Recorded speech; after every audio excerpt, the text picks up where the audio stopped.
As a brilliant American scientist and inventor with scores of industrial patents, George Meek, at age 60, retired and began 25 years of intensive research into life after death.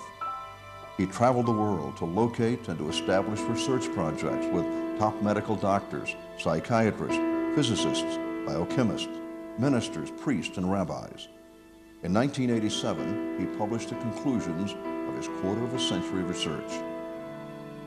For the first time in 8,000 years of recorded history, we can say with certainty that our mind, memory, personality, and soul will survive physical death. But if our soul survives, is there any research to tell us where it will be? Dr. R.C. Sproul thinks he may have an answer. When we talk about the whereness of heaven, I believe that it is a place, but it's a different kind of place. It's a place that's, that crosses a dimension, a dimensional barrier, which in terms of our concept of dimensional space, it could be right here, it could be right next door, but into another realm, beyond, transcendentally beyond the three-dimensional type of reality that we experience normally. The Bible teaches that heaven is in the northernmost part of the universe. Isaiah talks about Lucifer leading a rebellion against God in the sides of the north. Job 26 talks about heaven, God making heaven and stretched it over an empty place. Scientists know there is a hole in the northernmost part of the universe. Perhaps heaven is just beyond that, about 21 billion light years away. But whether heaven is right next door or beyond our gaze someplace out there in the sky, we can be sure it's there.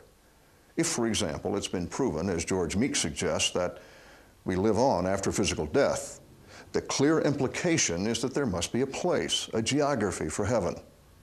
Could it be that we must become as a little child to find it? Dr. Melvin Morse, a leading world authority on dying children, described himself as an arrogant critical care physician with an emotional bias against anything spiritual. But that was before he began a series of scientifically based studies of dying children. He found that many others had already arrived at the conclusions he would soon come to. Good.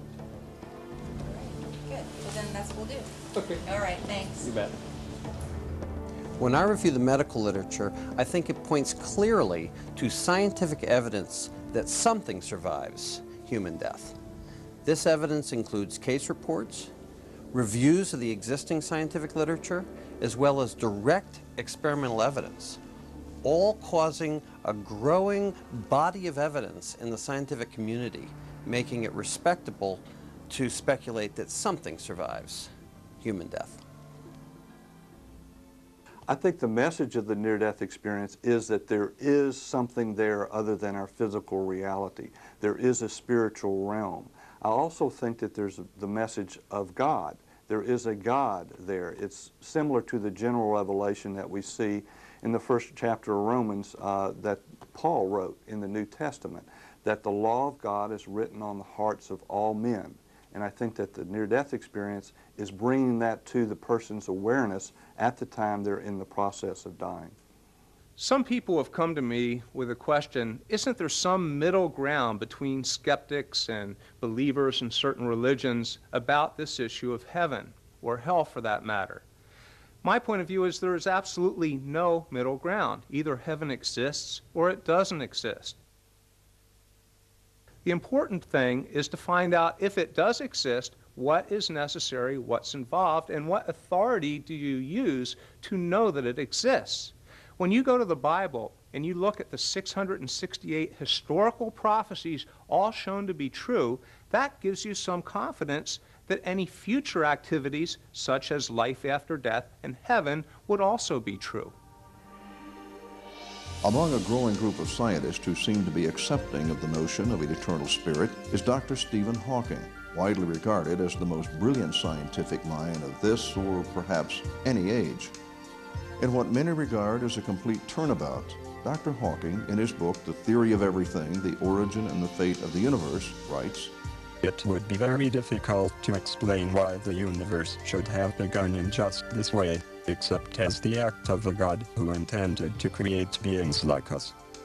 The whole history of the universe can be said to be the work of God. However, if we do discover a complete theory, it should, in time, be understandable by everyone, not just a few scientists. If we find the answer to that, it would be the ultimate triumph of human reason, for then we would know the mind of God. At long last, the discussion is out on the scientific table. And Hawking is not the only scientist who has opened his mind to the intriguing possibilities of a world that was created especially for immortal life. Nobel Prize-winning biochemist Francis Crick states, "The origin of life appears to be almost a miracle. So many are the conditions that would have to be satisfied to get it going." The internationally renowned physicist Paul Davies concedes that it is in the fundamental constants of nature that we find the most surprising evidence for a grand design. Another Nobel Prize winner in the field of physiology and medicine, John C. Eccles, asserts that in some mysterious way, God is the creator of all living forms, and particularly in human persons, each with conscious selfhood of an immortal soul. And astronomer Owen Gingerich states flatly that just as I believe the book of Scripture illuminates the path to God, so I believe the book of nature, with its astonishing details, a blade of grass, or the resonant levels of the carbon atom, also suggests a God of purpose, a God of design. With God now in the picture as the author of that grand design, the discussion suddenly branches out into other scientific areas. Is there anything that can bring the assurance of religion and the pragmatism of science together? Well, perhaps there is.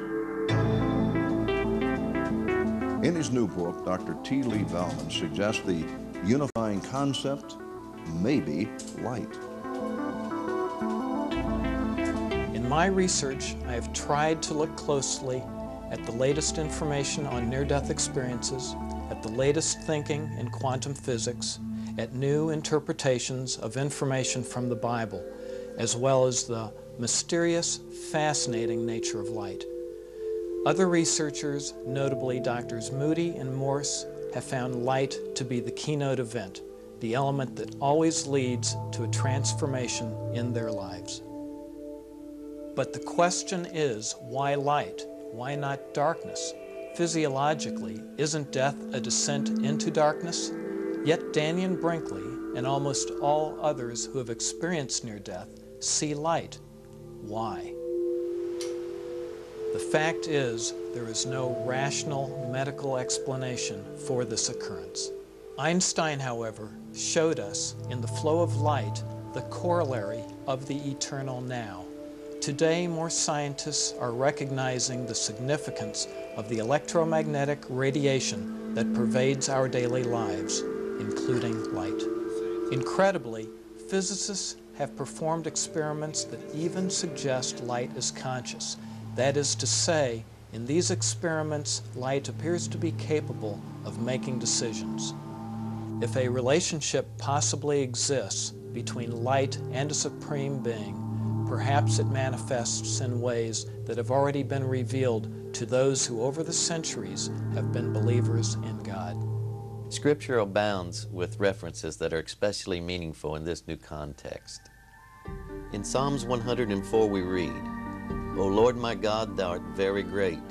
Thou art clothed with honor and majesty, who coverest thyself with light as with a garment. John chapter 8 verse 12 says, Again Jesus spoke to them, saying, I am the light of the world. He who follows me will not walk in darkness, but will have the light of life.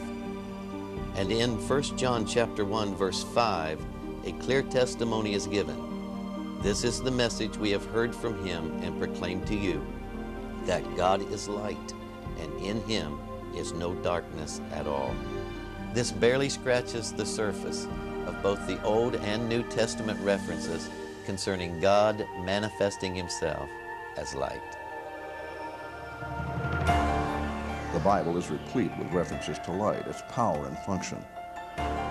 Could it be that science, after all these years, is about to write a preamble to the book of Genesis? In a universe